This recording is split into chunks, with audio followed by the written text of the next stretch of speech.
Hello friends, welcome to MKH. मैं स्नेहा सिंगाटिया। चलिए, हमारा जो है क्लास चल रही थी हमारी वेक्टर स्पेसेस की। वेक्टर स्पेसेस का लेक्चर नंबर 2 है आज। चलिए स्टार्ट कर लेते हैं जी, बिना टाइम वेस्ट किए हुए। सबसे पहले तो मैं आपको बता दूं कि वेक्टर स्पेस की हमारी क्लास नंबर 2 है, और क्लास हमारी जो है बेसिकली CSI या नेट के लिए, क्योंकि हम वेक्टर स्पेस पर काम कर रहे हैं। और इससे पहले हम ग्रुप थ्योरी पर और काफ़ी सारे यूजी और पीजी के टॉपिक्स पर काम कर चुके हैं। सो बेसिकली सीरीज हमारी चल रही है second grade and first grade mathematics के लिए, और वेक्टर स्पेस का जो है लेक्चर नंबर 2 है। इससे पहले हमने वेक्टर स्पेस क्या होता है, वेक्टर सब स्पेस क्या होता है, सो इन सब चीज़ों के बारे में बात कर ली थी। चलिए लेक्चर्स को जो है स्टार्ट करते हैं। सबसे पहले तो आप वीडियो को लाइक कर दें, शेयर कर दें अपने फ्रेंड्स के साथ, ठीक है जी। और चैनल को सब्सक्राइब कर दें अगर आप चैनल पर न्यू है, ताकि अपकमिंग वीडियोस के नोटिफिकेशंस आपको जो है मिलते रहें। ओके, सो चलिए टॉपिक पर बढ़ते हैं हम।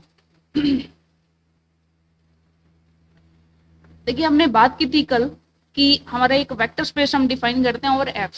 सो इसके लिए हमारे जो है V1, V2, V3, यानी कि जो भी हमारे एलिमेंट्स होते हैं V के, यानी कि ये सारे के सारे एलिमेंट्स मान लीजिए हमारे V से बिलोंग करते हैं। थोड़ा सा अच्छा नहीं लिखा गया, थोड़ा सा अच्छे से लिखते हैं इसको।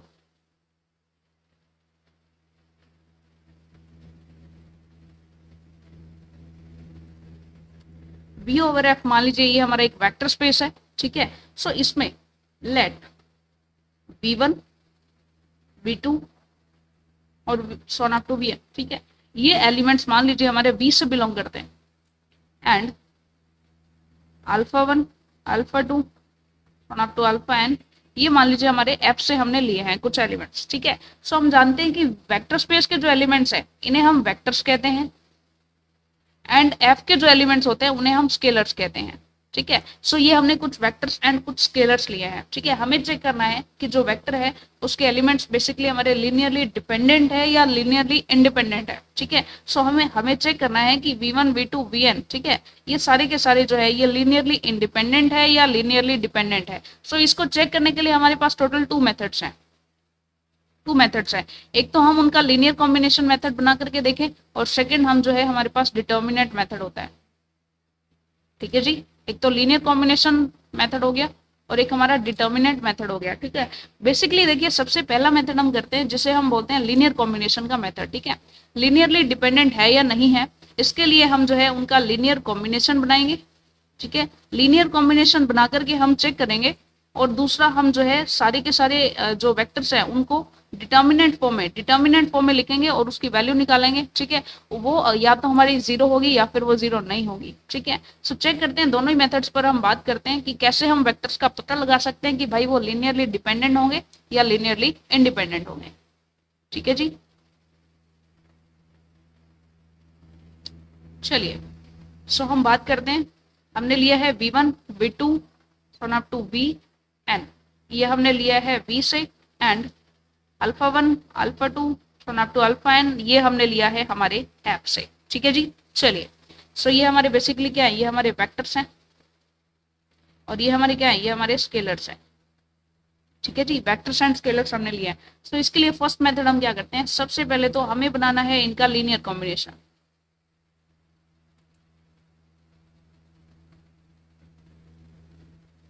लीनियर कॉम्बिनेशन इनका लें, यानी कि हमें क्या करना है, इनका लीनियर कॉम्बिनेशन लेना है। α1 plus alpha into V1, α2 V2 so on up to, और ये हो जाएगा अल्फा एन Vn। ये हमने इनका लीनियर कॉम्बिनेशन बताया। हमें रखना है लीनियर कॉम्बिनेशन को इक्वल्स टू 0। अगर इनका लीनियर कॉम्बिनेशन इफ इनका लीनियर कॉम्बिनेशन 0 होता है, और इसके साथ जैसे ही हम लीनियर कॉम्बिनेशन को इक्वल टू 0 रखते हैं, इसके साथ अगर for all alpha i equals to 0 हो जाए, यानी कि सारे के सारे इसमें आप ये कह सकते हैं कि सारे अल्फा जो है ये क्या हो जाए, 0 हो जाए, ठीक है। दैट मीन्स यानी कि α1, α2, αn ये सारी के सारी क्या हो जाए, 0 हो जाए। तो यहाँ से हम कंक्लूड करेंगे कि V1, V2, Vn ये सारे के सारे हमारे क्या है, लीनियरली इंडिपेंडेंट है। लीनियरली क्या है, ये हमारे इंडिपेंडेंट है। यानी कि आपने लीनियर कॉम्बिनेशन को 0 किया, तो जैसे ही 0 किया सारे के सारे स्केलर्स भी 0 हो गए, ठीक है। सो ये तो थी हमारी फर्स्ट कंडीशन कि सारे के सारे आपके स्केलर्स क्या हो गए, सारे के सारे स्केलर्स मान लीजिए आपके 0 हो गए। ठीक है जी, इसको हाईलाइट भी हम कर लेते हैं।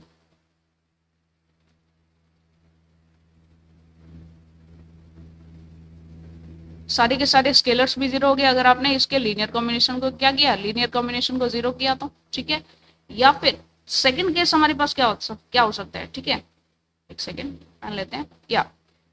या फिर दूसरा हमारे पास क्या हो सकता है, दूसरा हमारे पास हो जाए some some alpha i not equals to 0 आ जाए। ठीक है, यानी कि कुछ हमारे अल्फा ऐसे हो जो 0 ना हो।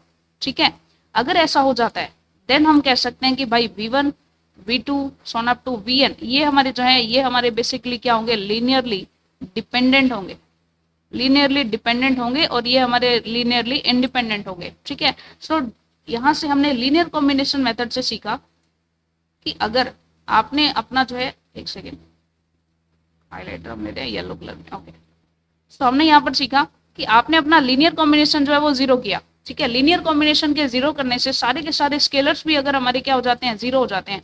सारे के सारे स्केलर्स अगर आपके 0 हो जाते हैं तो वो क्या होगा, तो सारे के सारे जो वेक्टर्स हैं ये हमारे लीनियरली इंडिपेंडेंट हो जाएंगे। ठीक है, लीनियरली इंडिपेंडेंट हो जाएंगे। अदरवाइज अगर कुछ अल्फा आई ऐसे होते हैं जो 0 नहीं होते हैं तो उस केस में हमारे कुछ जो है कुछ हमारे वेक्टर्स बेसिकली यानी कुछ जो हमारे अल्फा आई हैं वो 0 नहीं होते हैं। सो हमारे वेक्टर्स जो है वो क्या हो जाएगा, लीनियरली डिपेंडेंट हो जाएंगे। ठीक है, सो ये तो था जी हमारा फर्स्ट मेथड जिसे हमने देखा लीनियर कॉम्बिनेशन मेथड। ठीक है, सो लीनियर कॉम्बिनेशन मेथड का एक एग्जांपल कर लेते हैं, उसके बाद हम हमारे दूसरे मेथड पर जाएंगे विच इज डिटर्मिनेंट मेथड। ठीक है, सो क्वेश्चन है हमारा पहला, चेक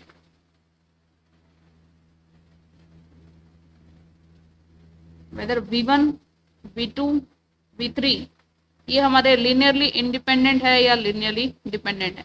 ठीक है, ये चेक करना है। अब V1 V2 V3 है क्या, सो मान लीजिए ये है हमारा 1,0,0, ये है हमारा 0,1,0 एंड ये है हमारा 0,0,1। ठीक है, तो हम इनका लीनियर कॉम्बिनेशन ले लेते हैं। लीनियर कॉम्बिनेशन हमने लिया alpha 1 into 1,0,0 plus alpha 2 into 0,1,0 plus alpha 3 into 0,0,1। ठीक है, सो हमने लिया इनका लीनियर कॉम्बिनेशन और हमने इसको 0 के इक्वल रख दिया। ठीक है, यानी कि 0,0,0। ठीक है, सो ये हमने इसका लीनियर कॉम्बिनेशन लिया है और इसको हमने इक्वल टू 0 रख दिया है।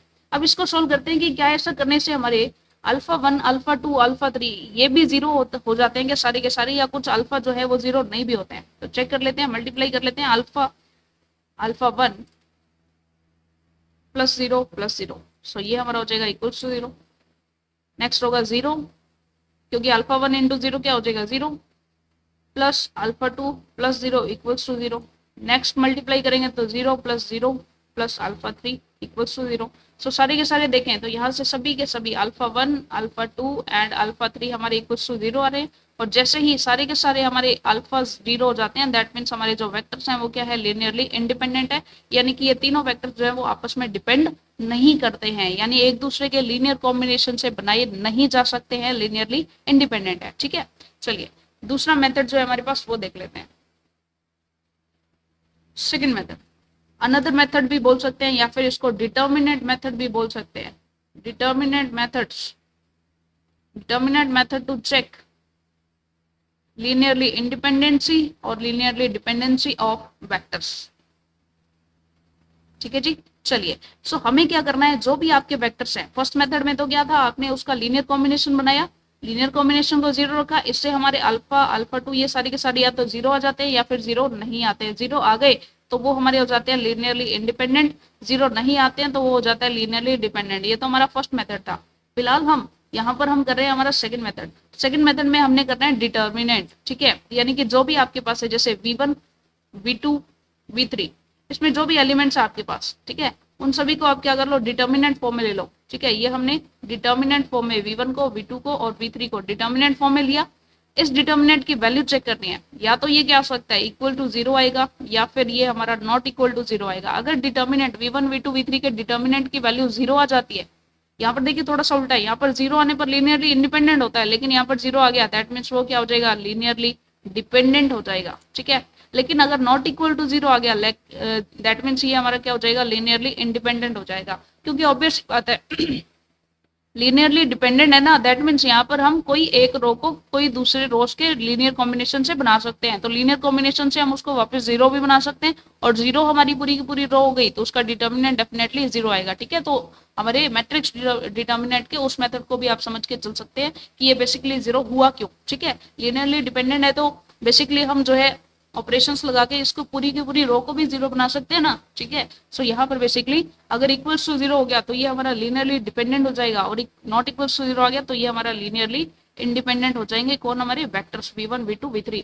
चेक कर लेते हैं, क्वेश्चन कर लेते हैं। एक मान लीजिए हमारे पास है 1 2 3, एक हमारा आ गया 1 2 0, एक हमारा आ गया 1 0 0। चेक करना है कि भाई ये लीनियरली डिपेंडेंट है या इंडिपेंडेंट है, तो चेक कर लेते हैं 1 2 3 1 2 0 1 0 0।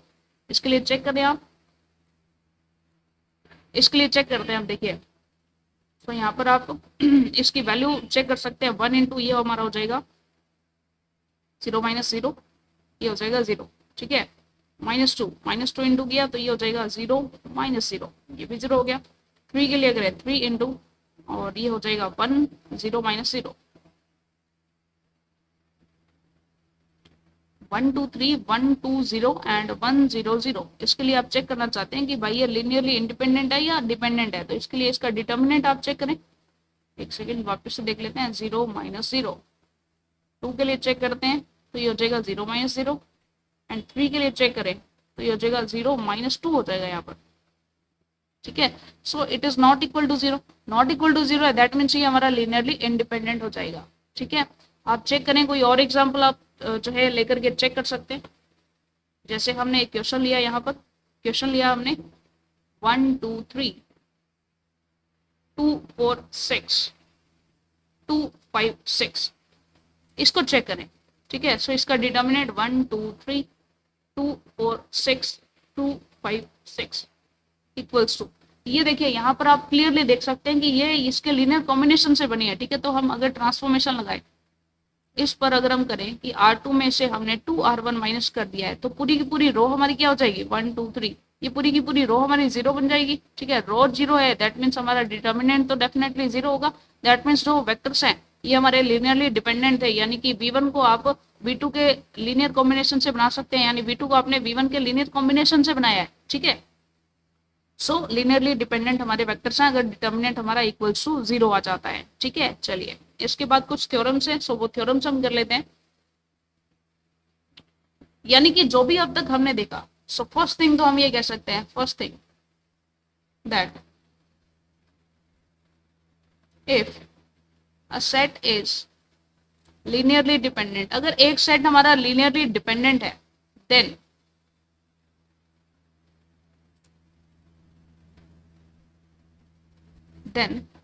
some vector is linear combination of remaining vectors, यानी कि वहां पर कोई एक ऐसा होगा जिसे हम बाकी दूसरे वेक्टर्स के लीनियर कॉम्बिनेशन से बना सकते हैं। क्योंकि यहाँ पर हमने देखा कि α1 v1 plus α2 v2 so on up to alpha n b n equals to 0 किया हमने। ये सारे के सारे क्या है, लीनियरली डिपेंडेंट है। मान लीजिए v1 v2 vn ये सारे लीनियरली क्या है, डिपेंडेंट है, यानी कि हमारा अल्फा के जो है वो नॉट इक्वल्स टू 0 है। ठीक है, तो इस केस में कोई ऐसा होगा जिसे हम एक साइड, मान लीजिए यहाँ पर बीच में कहीं अल्फा के वी के ये भी आएगा। ठीक है, इस एलिमेंट को हम एक साइड रख लेते हैं, बाकी सारे एलिमेंट्स को दूसरी साइड ले जाते हैं, तो ये हो जाएगा minus α1 v1 minus α2 v2 so on up to ये हो जाएगा minus alpha n b n. ठीक है, यानी कि यहाँ पर एक तो अल्फा के माइनस वन बी के माइनस वन होगा, उसके बाद सीधा जो है हमारा माइनस आ जाएगा अल्फा के प्लस वन वी के प्लस वन, क्योंकि अल्फा के वी के तो हमने इधर रख लिया है। ठीक है, सो इस तरह से हमारी सीरीज चलेगी, या फिर इसको देख भी लेते हैं।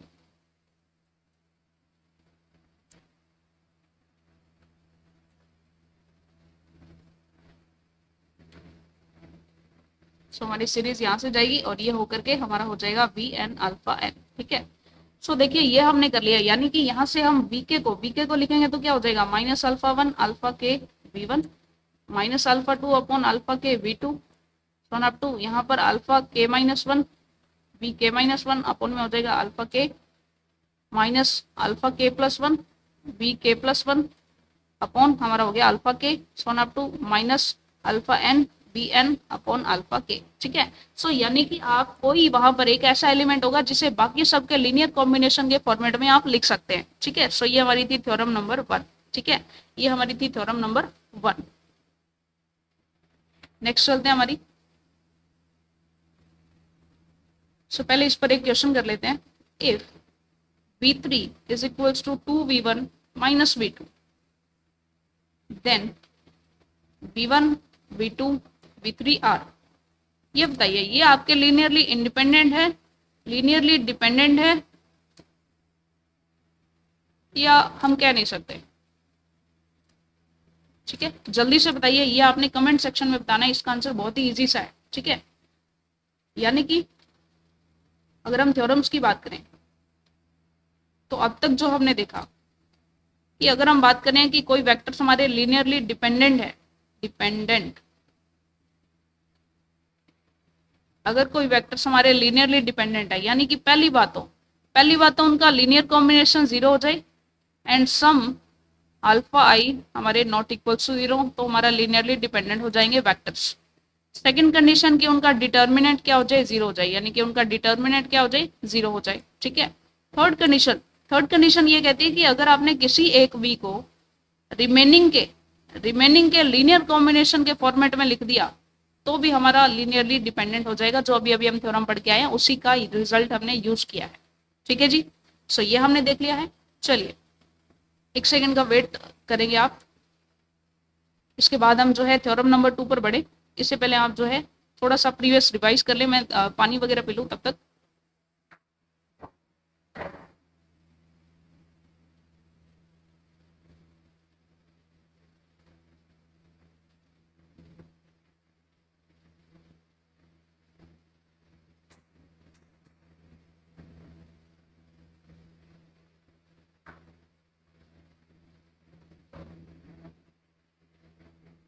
चलिए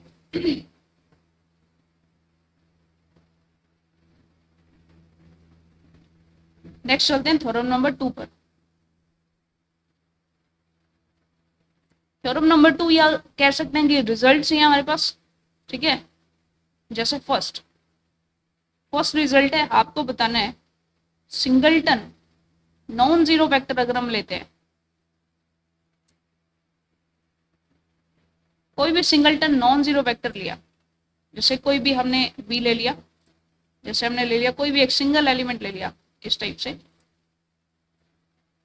और या फिर मान लीजिए हमने एक सिंगल ऐसा ले लिया है। ठीक है, ये हमारे वेक्टर स्पेसेस है। सो आप चेक करें कि क्या ये हमारे लीनियरली इंडिपेंडेंट होंगे, क्या ये लीनियरली इंडिपेंडेंट होंगे, या क्या ये लीनियरली डिपेंडेंट होंगे, या फिर कुछ कह नहीं सकते हैं। सो इसको एज ए रिजल्ट या एज ए थ्योरम आप याद रख सकते हैं कि जो सिंगलटन नॉन जीरो एलिमेंट्स होते हैं ये हमारे लीनियरली इंडिपेंडेंट होते हैं। जब है ही सिंगलटन तो ये किस पर डिपेंड करेंगे। ठीक है, जब है ही सिंगलटन तो ये लीनियरली इंडिपेंडेंट हो जाएंगे। ठीक है, सेकेंड रिजल्ट है हमारा इसमें, सेकेंड रिजल्ट है कि अगर आपके पास वेक्टर्स में कोई एक जीरो वेक्टर है, ठीक है, कोई भी एक पूरे ऑल ओवर वेक्टर में अगर आपका जीरो वेक्टर हो गया, a set containing zero vector, ये हमेशा ही क्या हो जाएंगे, लीनियरली डिपेंडेंट हो जाएगा। ये पूरा का पूरा सेट ही क्या हो जाएगा, लीनियरली डिपेंडेंट हो जाएगा। बिकॉज क्योंकि आप जीरो को तो जीरो के 0v1 प्लस 0v2 यानी इनके लीनियर कॉम्बिनेशन के रूप में लिख सकते हैं। ठीक है, यानी कि अगर आपका सेट में कहीं जीरो वेक्टर दिख रहा है तो वो आपका लीनियरली डिपेंडेंट हो जाएगा। एक एलिमेंट के जीरो होते ही सारा जीरो हो जाएगा। ठीक है, क्योंकि एक को आप बाकी सबके लीनियर कॉम्बिनेशन के रूप में लिख सकते हैं, दैट मीन्स आपका वेक्टर स्पेस जो है वो लीनियरली डिपेंडेंट है। ठीक है, इसके साथ ही हमारे दो बहुत ही इंपॉर्टेंट रिजल्ट्स हैं, डायरेक्ट एमसीक्यूज बनते हैं। देखिए यहाँ पर टॉपिक न्यू स्टार्ट हो गया तो हम क्या करते हैं, कुछ ब्लैंक स्लाइड्स लेकर के आते हैं।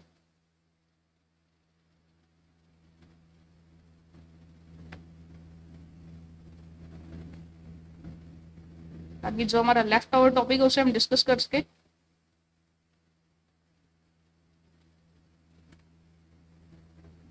सो ये हम कर रहे थे, और थर्ड हमारा रिजल्ट करते हैं। थर्ड हमारा रिजल्ट हो जाएगा, एक सेकेंड, रेड कलर जो है वो थोड़ा सा दिखाई नहीं देता है। ओके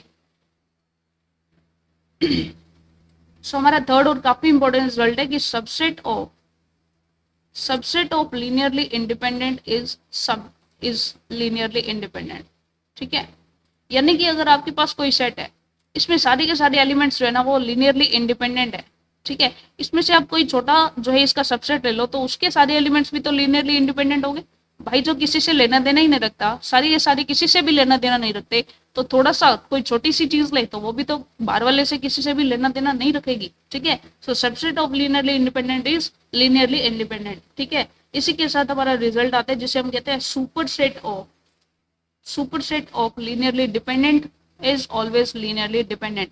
यानी कि अगर आपका कोई सेट अंदर से जो है लीनियरली डिपेंडेंट है तो इसी को इंक्लूड करते हुए अगर आप इसका सुपरसेट बना रहे हैं तो वो भी तो डेफिनेटली लीनियरली डिपेंडेंट होगा। यानी इसके अंदर वही एलिमेंट एग्जिस्ट कर रहे हैं, इसके अंदर कुछ एलिमेंट्स एग्जिस्ट कर रहे हैं जरूर जो कि लीनियरली डिपेंडेंट है। यानी कि इसको आप ये कह सकते हैं कि इफ v1 v2 vk ये हमारा अगर लीनियरली डिपेंडेंट है तो इसी सेट का सुपरसेट हमने लिया है vk तक, फिर vk plus 1 from up to vn, तो ये भी हमारा क्या हो जाएगा, ये हमारा लीनियरली डिपेंडेंट ही हो जाएगा। ठीक है, so superset of linearly dependent is always linearly dependent and subset of linearly independent is always linear independent. ठीक है, लीनियर इंडिपेंडेंट के सुपरसेट के बारे में कुछ नहीं कह सकते हैं, लीनियरली डिपेंडेंट के सबसेट के बारे में भी हम कुछ नहीं कह सकते हैं कि क्या पता वो हो, क्या पता वो डिपेंडेंट इंडिपेंडेंट न हो। ठीक है, चलिए डिपेंडेंसी और इंडिपेंडेंसी ऑफ वेक्टर्स हमने काफी अच्छे से किया। चलिए आगे बढ़ते हैं, जनरेटर और लीनियर स्पैन। जनरेटर और लीनियर स्पैन क्या होता है? देखिए जनरेटर को ना बहुत अच्छे से हम देख चुके हैं। जनरेटर होता है एक ऐसा सिंगल एलिमेंट हो जो पूरे के पूरे सेट को फॉर्म कर दे। वैसे हमने ग्रुप थ्योरी में जनरेटर्स को देखा था, जनरेटर एक ऐसा एलिमेंट होता था जिससे सारे के सारे जो एलिमेंट्स है सारा का सारा सेट ही हम बना सकते थे। ठीक है, वैसे ही यहाँ पर लीनियर स्पैन एक ऐसा वेक्टर्स का सेट होता है जिससे बाकी सारे के सारे वेक्टर्स हमारे बन जाते हैं। ठीक है, फॉर एग्जाम्पल इसको एक एग्जाम्पल से समझते हैं। जैसे मान लीजिए हमारे पास ये वेक्टर स्पेस है like x, y, z such that x, y, z belongs to R। ठीक है जी, अब इसमें मान लीजिए हमने एक सेट लिया है कुछ इस टाइप से जिसमें 3 एलिमेंट्स है हमारे पास। ये एक ऐसा सेट है जिससे आप 3 एलिमेंट्स वाले ऑर्डर्ड पेयर के सारे एलिमेंट्स को फॉर्म कर सकते हैं। जैसे मान लीजिए आप बनाना चाहते हैं 5, 6 एंड 7, ये आप बनाना चाहते हैं तो आप क्या करें, इसको v1 कंसिडर करें, इसको v2 कंसिडर करें, इसको v3 कंसिडर करें। 5 इंटू v1 किया प्लस 6 इंटू v2 किया प्लस जो है 7 इंटू v3 किया, तो आपके पास सिंपली एलिमेंट मिल जाएगा आपका 5, 6, 7। ऑब्वियस सी बात है, यानी कि आपने 5 इंटू 1,0,0 किया प्लस 6 इंटू 0,1,0 किया प्लस 7 इंटू 0,0,1 किया। ठीक है, सो यहाँ से आपको 5, 6 एंड 7 ये आपका एलिमेंट मिल जाएगा। यानी कि आप ये देख सकते हैं कि किसी भी तरह का आपका 3 ऑर्डर्ड पेयर का एलिमेंट हो उससे आप इन तीनों के लीनियर कॉम्बिनेशन से बना सकते हैं। ठीक है, सो जनरेटर और लीनियर स्पैन वो होते हैं इनके लीनियर कॉम्बिनेशन से आप पूरा का पूरा वेक्टर स्पेस जनरेट कर सकते हैं। ठीक है, इनके लीनियर कॉम्बिनेशन से पूरा का पूरा वेक्टर स्पेस जनरेट हो जाता है। ठीक है, सो ये हमारा है लीनियर स्पैन होता है, इसे हम बोलते हैं लीनियर स्पैन होता है any element of vector space is linear combination of S. अगर कोई भी एलिमेंट आप ले वेक्टर स्पेस का वो लीनियर स्पैन का लीनियर कॉम्बिनेशन होता है। ठीक है, सो ये हमारी इसकी डेफिनेशन हो गई। ठीक है, सो थोड़ा सा अच्छे से समझते हैं इसको। Hence any element of R cube या फिर वेक्टर स्पेस, क्योंकि किसी भी तरह का वेक्टर स्पेस हो सकता है। पर्टिकुलर इस एग्जांपल में हमने आर क्यूब लिया था, हमने तो बात करनी है वेक्टर स्पेस की। ठीक है, vector space is linear combination of S. ठीक है, so S is generator of this. ठीक है, या फिर इसे आप कह सकते हैं denoted as this is equals to linear span of S, यानी कि एस जो है ना ये आपका सेट ऑफ जनरेटर्स होगा। सिंपल सी बात है, ये आपका सेट ऑफ जनरेटर्स होगा, ठीक है, यानी कि जनरेटर का जनरेटर इसमें आएंगे, ठीक है। बेसिकली एस खुद जनरेटर होगा, सॉरी, एस जो है ये हमारा जनरेटर होगा। और एस का अगर आप लीनियर कॉम्बिनेशन बना देते हैं, उसे हम कहते हैं स्पैन, लीनियर स्पैन, ठीक है। ये हमारा उस पर्टिकुलर जो भी आपका वेक्टर स्पेस है उसके इक्वल आ जाता है, ठीक है। सो लीनियर स्पैन होता है एस का लीनियर कॉम्बिनेशन, ठीक है, जिससे हम पूरा का पूरा वेक्टर स्पेस बना सकते हैं। ओके, सो आप ये भी कह सकते हैं कि V इक्वल्स टू, चलिए इसकी डेफिनेशन को ना बहुत ही अच्छे से, क्योंकि ये कचरा सा हो गया, थोड़ा सा अच्छे से इसकी डेफिनेशन को लिखते हैं।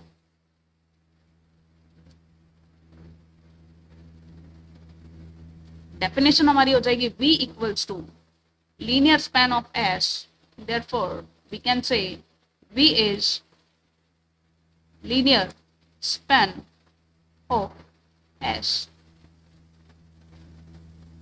at any V belongs to V is linear combination of elements of S, ठीक है। यानी कि V कोई भी हो जाएगा, ये हमारा alpha 1 V1 plus alpha 2 V2, ठीक है, so up to alpha n Vn हो जाएगा, ठीक है,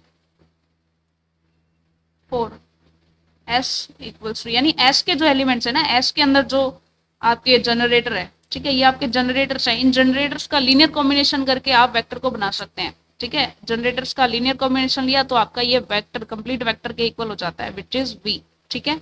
चलिए, सो इसको आप इस फॉर्मेट में भी लिख सकते हैं कि लीनियर स्पैन जो है ये हमारा हो जाएगा, लीनियर स्पैन हमारा हो जाएगा summation of all alpha i v i such that alpha i तो हमारे कोई भी एफ से बिलोंग कर रहे हैं एंड वी आई सारे के सारे हमने लिए हैं एस से,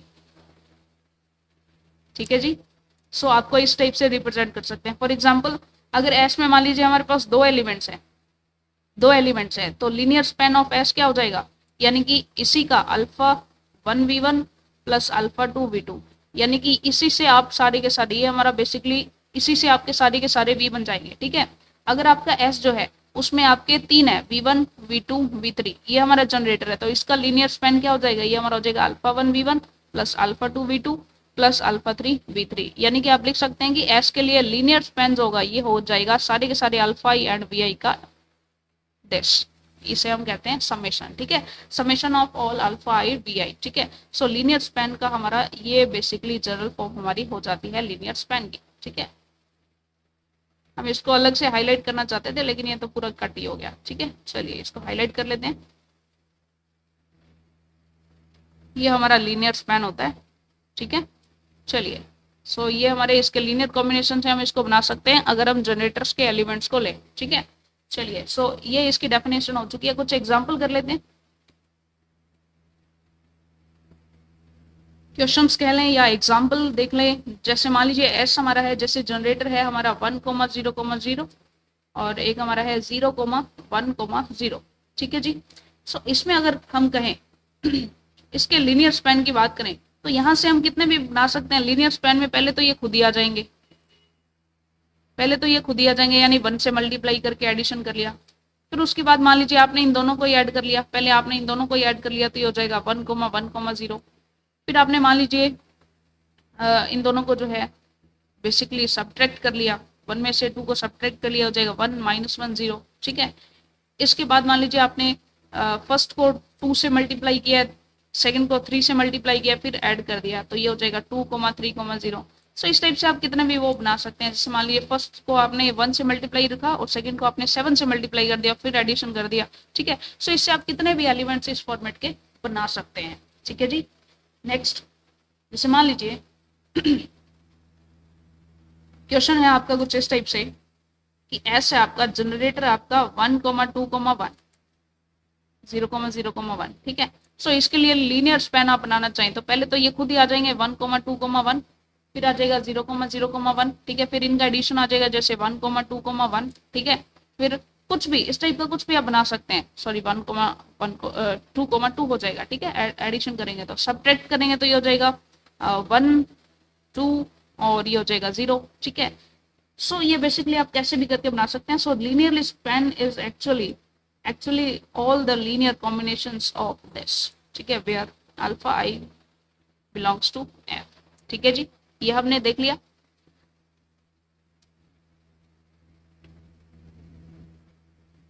बेसिकली अगर आप देखना चाहते हैं आर क्यूब के लिए, आर क्यूब के लिए अगर आप देखें तो आपका जो एस है जनरेटर सेट ऑफ, बेसिकली जो जनरेटर है ये हमारा हो जाएगा 1,0,0,0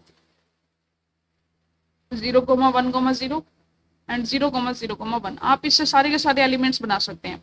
फॉर एग्जाम्पल आप मान लीजिए 2x2 की मैट्रिसेस आर, इसके लिए देखना चाहते हैं ये हमारी ए बी सी डी इस फॉर्मेट में है. तो इसके लिए आप देखें कि आप इसके लिए सारे के सारे वो वाले एलिमेंट्स ले लेंगे. जैसे ए, मान लीजिए ए आपने 12 रखा है तो ये 1,0,0,0, इसके अलावा 0,1,0,0, इसके अलावा 0,0,1,0 और आप ले रहे हैं 0,0,0,1. ठीक है, सो इन चारों का, इन सभी 4 से, पहले को ए से मल्टीप्लाई करो, इसको बी से, इसको सी से, इसको डी से, चारों का एडिशन कर दो, आपके पास वापस से ये मिल जाएगा. यानी कि इस प्रकार की आपकी मैट्रिक्स हो 2x2 की, तो इसके सारे एलिमेंट्स के लिए आपके लिए एस क्या हो जाएगा, एस हमारा ये हो जाएगा. ठीक है, सो लीनियर स्पैन को आपने बहुत ही अच्छे से समझ लिया है. ठीक है, एस हमारा एक जनरेटर का ऐसा सेट होता है कि उससे उसके लीनियर कॉम्बिनेशन से, यानी उसके लीनियर स्पैन जो है वो ही हमारा क्या हो जाता है, उससे हम सारा का सारा वेक्टर स्पेस जो है जनरेट कर सकते हैं. ठीक है जी, चलिए इसके बाद हमारा काफी इंपॉर्टेंट टॉपिक है, बहुत ही इंपॉर्टेंट टॉपिक है, जिसे हम बोलेंगे basis of B. Basis of B. ठीक है, फर्स्ट ऑफ ऑल तो हमने क्या देखा, हमने देखा एक तो हमने बात की थी कि एस जो है हमारा क्या होता है, लीनियर इंडिपेंडेंट होता है. ठीक है, क्योंकि जो एस होता है ना हमारा, चलिए हम ऐसे नहीं कह सकते, बेसिस ऑफ बी की बात करते हैं हम बेसिकली. ठीक है, एस जो था ये हमारा जनरेटर था. ठीक है, एस जो है हमारा जनरेटर था. जनरेटर होने के साथ साथ इसके सारे के सारे एलिमेंट्स अगर लीनियरली इंडिपेंडेंट हो जाते हैं ना, लीनियरली इंडिपेंडेंट भी हो जाए. ठीक है, सो ये हमारा क्या बन जाएगा, बेसिस बन जाएगा वी का. ठीक है, यानी कि एस अगर हमारा लीनियरली इंडिपेंडेंट हो, दूसरा एस हमारा जनरेटर हो लीनियर स्पैन. ठीक है, एस अगर बेसिकली एस क्या होता है, एस हमारा जनरेटर होता है, और एस हमारा जनरेटर होने के साथ साथ लीनियरली इंडिपेंडेंट भी हो जाए, then S is basis of v over f, और वी कैन से vf. ठीक है, यानी कि s हमारा vf का क्या हो जाएगा, बेसिस हो जाएगा. फॉर एग्जाम्पल मान लीजिए s हमारा क्या है, v1 v2 up to vn है. ठीक है, v को पहली कंडीशन तो आप v को पूरे के पूरे v को बना सकते हैं with the linear span of s. Secondly we have s is linearly independent. अगर इसमें कोई भी ऐसा वेक्टर ना हो जो कि बाकी दूसरे के लीनियर कॉम्बिनेशन से, बेसिकली इन सभी के लीनियर कॉम्बिनेशन से तो आपके सारे के सारे भी बन सकते हैं, लेकिन आपस में कोई ऐसा एलिमेंट ना हो जो इन्हीं के लीनियर कॉम्बिनेशन से बनता हो. ठीक है, ये हमारा है, ये हमारा होता है लीनियरली इंडिपेंडेंट. देन हम कह सकते हैं कि एस हमारा क्या हो जाएगा, बेसिस हो जाएगा किसका, एफ का. ठीक है जी, ये चीज हमने कर ली है. फॉर एग्जाम्पल अगर हम बात करें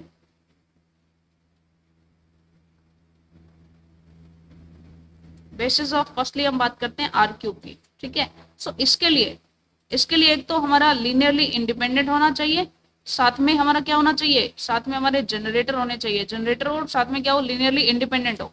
सो इसके लिए हम देखते हैं, एक तो हमारा हो जाएगा 1,0,0,0, एक हमारा हो जाएगा 0,1,0, नेक्स्ट हमारा हो जाएगा 0,0,1. ठीक है, क्योंकि हम देख सकते हैं कि कुछ हमारे ऐसे जनरेटर्स होते हैं, जनरेटर्स में कुछ एलिमेंट्स कई बार ऐसे भी आ जाते हैं जो कि खुद के ही लीनियर कॉम्बिनेशन से बने होते हैं, यानी कुछ एक्स्ट्रा एलिमेंट्स इसमें डेफिनेटली हो सकते हैं. बाद में हम कुछ ऐसे एग्जांपल्स करेंगे जिसमें जनरेटर्स में कुछ ऐसे एलिमेंट्स पड़े होंगे जो एक्चुअली वहां पर जनरेटर्स में कोई काम नहीं आ रहे हैं. ठीक है, सो बेसिकली इसके लिए यहाँ पर कुछ डिपेंडेंट वेक्टर्स भी पड़े हो सकते हैं. ठीक है, सो वो हमें रिमूव करने होते हैं, किसके लिए, बेसिस के लिए. सो बेसिस में हमारे पास कोई भी ऐसा एलिमेंट नहीं होगा जो कि खुद के साथ क्या होगा, लीनियरली डिपेंडेंट होगा, वहां पर सिर्फ और सिर्फ लीनियरली इंडिपेंडेंट एलिमेंट्स होते हैं. ठीक है, सो जो बेसिस होते हैं उनको हम दिखाते हैं E1, E2 E3 से, ठीक है जी। इसके और भी काफी बेसिस हो सकते हैं, अदर बेसिस। ये तो है आपका एक मेन, जिसे हम स्टैंडर्ड बेसिस बोलेंगे। और भी इसके काफी ऐसे बेसिस हो सकते हैं, फॉर एग्जांपल जैसे 1,2,3, 1,2,0, 1,0,0। ये तीनों एलिमेंट्स ऐसे हैं जो आपस में लिनियरली इंडिपेंडेंट है और साथ में जनरेटर भी है। इन तीनों से आप दुनिया जहान के जितने भी हार क्यू के एलिमेंट्स है वो बना सकते हैं, ठीक है। और भी आपके पास है जैसे 1,2,1 है। सो आप ये अपने नॉलेज से कितने भी बनाते जाएंगे तो बनते ही जाएंगे, ठीक है। लेकिन मेन जो आप देखें ना, मेन आपका ये है स्टैंडर्ड, ठीक है। ये आपके स्टैंडर्ड फॉर्म है R3 के जनरेटर्स की, ठीक है। R3 का बेसिस हमने लिया है क्योंकि इसमें कोई भी लीनियर कॉम्बिनेशन से नहीं बनता है, यानी कोई भी डिपेंडेंट वेरिएबल इसके अंदर, सॉरी डिपेंडेंट वेक्टर इसके अंदर नहीं है, ठीक है। चलिए अब नेक्स्ट हम बात करते हैं। नेक्स्ट हमारा बेसिस के साथ साथ, बेसिस ऑफ वेक्टर हमने देखा, इसी के साथ साथ हम देख लेते हैं डायमेंशन ऑफ वेक्टर स्पेस क्या होती है। काफी ज्यादा इंपॉर्टेंट है ये और काफी कंफ्यूजन भी यहाँ पर रहती है। अब तक हमने जितनी भी डायमेंशंस पढ़ी है ना, डायमेंशंस, ऑर्डर्स, वहां पर हम सीधा का सीधा वेक्टर स्पेस में, ग्रुप्स में, सभी में नंबर ऑफ एलिमेंट्स देखा करते थे। लेकिन यहाँ पर डायमेंशन ऑफ वेक्टर का कतई मतलब नहीं है कि आपको नंबर ऑफ एलिमेंट्स देखने हैं, नंबर ऑफ एलिमेंट्स देखने हैं V ऑफ F में, ठीक है, नहीं है इसका मतलब ये। बल्कि वेक्टर स्पेस की डायमेंशन का मतलब होता है आपने आपने देखना है number of elements, in basis of vector space, ठीक है। वेक्टर स्पेस के बेसिस के अंदर नंबर ऑफ एलिमेंट्स देखने हैं। जैसे R3 के अंदर, R3 जो आपका वेक्टर स्पेस था, इसमें नंबर ऑफ एलिमेंट्स अगर आप देखते हैं VF में, ये तो इन्फिनिटी हो जाएंगे, ये थोड़ी ना चेक कर रहे हैं, हमें देखना है इसके बेसिस में, ठीक है। बेसिस में कितने एलिमेंट्स है, तो इसके बेसिस में 3 एलिमेंट्स है। सो इसकी डायमेंशन ऑफ R3 आपकी क्या हो जाएगी, 3 हो जाएगी, ठीक है जी। यानी कि डायमेंशन ऑफ वेक्टर होती है number of elements in basis of VF, ठीक है जी। सो ये आपने क्लियर कर लिया है। चलिए कुछ क्वेश्चंस करते हैं ताकि जो भी कॉन्सेप्ट हमने अब तक सीखे हैं वो हमारे बहुत ही अच्छे से हो जाए, ठीक है। चलिए R³ के लिए आप देखें तो R³ के लिए आपकी डायमेंशन ऑफ R³ हमारी क्या हो जाएगी, ये हमारी 3 हो जाएंगी, ठीक है। नेक्स्ट क्वेश्चन, अगर आप देखना चाहते हैं basis of V equals to ABCD, इसके लिए बेसिस आप चेक करना चाहते हैं और इसके लिए डायमेंशन ऑफ V भी आपने चेकआउट करनी है, ठीक है। सो ये देखिए, ये अब तक जो हमने कॉन्सेप्ट सीखा है उसका यूज हम यहाँ पर करने वाले हैं। ये हमारी 2x2 की मैट्रिसेस है ABCD, इसे हम लीनियर कॉम्बिनेशन फॉर्मेट में लिख सकते हैं A000 plus 0B00 plus 00C0 plus 000D। ये हमने देखा। ए को हम बाहर ले लेते हैं, ये हो जाएगा 1000 plus B into 0100 plus C into 0010 plus 0001, ठीक है जी।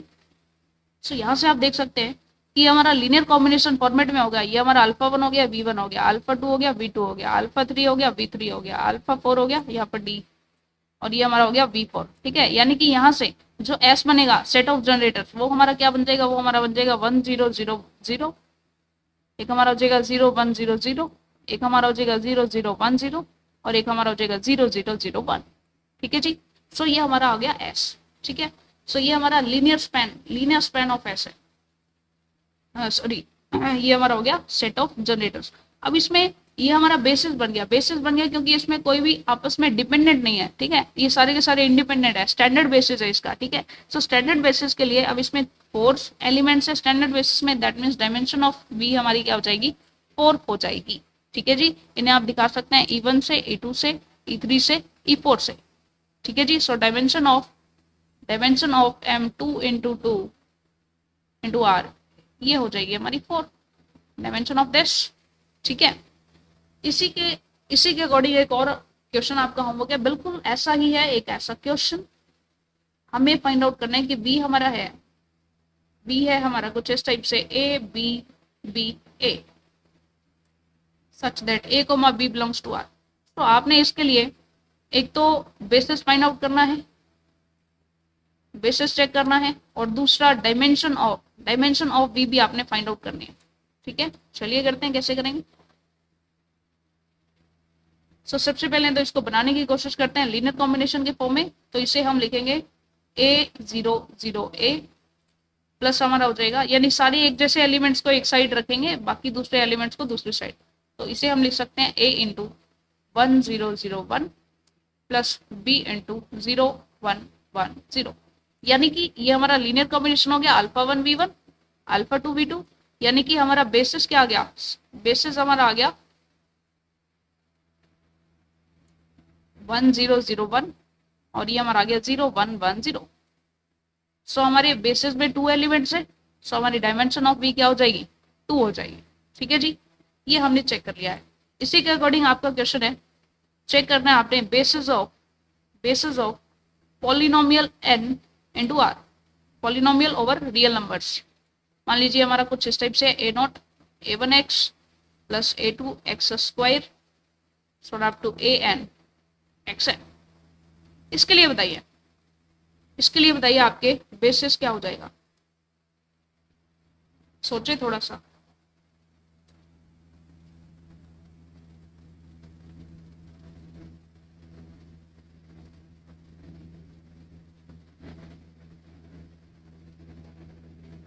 चलिए चेक करते हैं। बेसिकली देखिए, इसको लीनियर कॉम्बिनेशन फॉर्मेट में हम किस टाइप से लिख सकते हैं, इसको हम लिख सकते हैं 1 into a0 plus a1 into x plus a2 into x square so on up to an into x n. तो यहाँ पर आप क्लियरली देख पा रहे हैं कि भाई ये तो कांस्टेंट है, ये भी कांस्टेंट है, ये भी कांस्टेंट है, ये भी कांस्टेंट है, लेकिन ये हमारे वेरिएबल्स हैं जो कि चेंज हो रहे हैं, और इन्हीं वेरिएबल्स का सेट ही तो क्या हो जाएगा, बेसिस हो जाएगा। तो इसके लिए बेसिस क्या हो जाएंगे, बेसिस हमारा हो जाएगा इसके लिए 1 x square so on up to x n, ये हमारे बेसिस हो गए। It's very simple. अब इसके लिए हमारे number of elements in basis कितने हैं, n+1 एलिमेंट्स है। So dimension of polynomial of और रियल नंबर्स ये हमारे हो जाएंगे n+1। सो ये काफी इंपॉर्टेंट क्वेश्चन है। ठीक है जी, सो ये हमने कर लिया है। एक टेबल फॉर्मेट में करते हैं जिसमें हम यहां लिखेंगे हमारे वेक्टर स्पेसेस,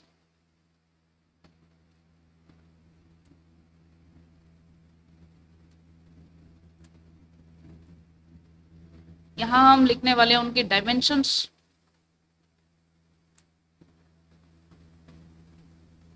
और यहां हम लिखेंगे उनके स्टैंडर्ड बेसिस। चलिए कर लेते हैं। फर्स्ट ऑफ ऑल हम बात करते हैं, अगर हम बात करें वेक्टर स्पेस लेते हैं कुछ इस टाइप का, rational number over rational number, या हम ले लेते हैं मान लीजिए real number over real number, या फिर हम ले लेते हैं complex number over complex number. यानी कि बेसिकली आर हमारा कुछ इस टाइप से है, यानी कि इसके अंदर इसका जो वेक्टर स्पेस है इसका स्टैंडर्ड बेसिस हो जाएगा कुछ, यानी कि सारे के सारे एलिमेंट्स को आप एक्स इस फॉर्मेट में सिंगल एलिमेंट के फॉर्मेट में लिख सकते हैं। तो इसका स्टैंडर्ड बेसिस हो जाएगा हमारा 1। ठीक है जी, इसको कितनी भी बार मल्टीप्लाई करते जाओ सारे के सारे आर के एलिमेंट्स आते जाएंगे। ठीक है, सो इसकी डायमेंशन हो जाएगी हमारी 1। इस टाइप से आप दूसरा देख रहे हैं, मान लीजिए आप आर स्क्वायर के लिए चेक करते हैं, इसमें हमारा हो जाएगा x, y। इसके लिए आप स्टैंडर्ड बेसिस हो जाएगा 1, 0 एंड 0, 1। इससे आप कितनी भी बार इसको x से मल्टीप्लाई करें, इससे y से मल्टीप्लाई करें, ठीक है, दोनों को सेट करें तो ये हमारा x, y हो जाएगा। सो बेसिकली इसके लिए डायमेंशन हमारी 2 हो जाएगी। अगर हम देखते हैं आर क्यूब के लिए, तो आर क्यूब के लिए हमारा x, y, z ये हो जाएगा।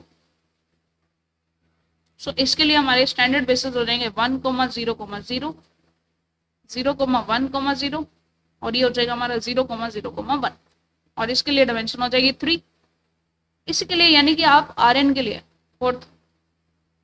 लिए देखना चाहते हैं तो इसमें x1, x2 so up to xn तक एलिमेंट्स हो जाएंगे। सो इसके लिए यहाँ पर भी बेसिकली आपकी डायमेंशन कितनी हो जाएगी, n हो जाएगी, क्योंकि n टाइम्स आपको लेना पड़ेगा। जैसे आप फर्स्ट ले रहे हैं 1, 0, 0, 0 ये n टाइम्स, फिर आपने फर्स्ट एलिमेंट 0 किया, सेकंड एलिमेंट 1 किया, फिर ये n टाइम्स। ठीक है, सो अप टू ये चलता ही रहेगा n तक। ठीक है, नेक्स्ट हम बात करते हैं, ये तो हमने बात कर ली सिंबल सी। नेक्स्ट हम बात करते हैं, अगर हमारी मैट्रिक्स 2 by 2 की मैट्रिक्स ओवर रियल नंबर्स हमारी कुछ इस फॉर्मेट में हो, A B C D, where A comma B comma C comma D belongs to real numbers, इस फॉर्मेट में हो, तो इसके लिए हमारे रियल बेसिस इसकी डायमेंशन 4 हो जाएगी। अभी अभी हम करके आए हैं, ये हो जाएगा 1 0 0 0 और हो जाएगा 0 1 0 0 और एक हो जाएगा 0 0 1 0 और एक हमारा हो जाएगा 0 0 0 1। ठीक है जी। लेकिन इसी के लिए हम यहाँ पर थोड़ा सा चेक करते हैं कि अगर मान लीजिए हमारा अभी अभी एक एग्जांपल हमने किया था M 2/2 आर मैट्रिसेस हमारी मान लीजिए इस फॉर्मेट की हो जाएगी, एक ए बी बी, दो ही एलिमेंट्स, दो ही इसके अंदर वो हों, तो इसके लिए हमारे पास क्या हो जाएगी, इसकी डायमेंशन 2 हो जाएगी और इसके लिए हमारा बनेगा 1 1 0 0 और एक हमारा बनेगा 0 1 1 0। ठीक है जी। सो ये हमने देखा है कि कैसे कैसे हम वेक्टर स्पेसेस के लिए उनके स्टैंडर्ड बेसिस के अकॉर्डिंग डायमेंशन उनकी जो है वो फाइंड आउट कर सकते हैं। ठीक है जी।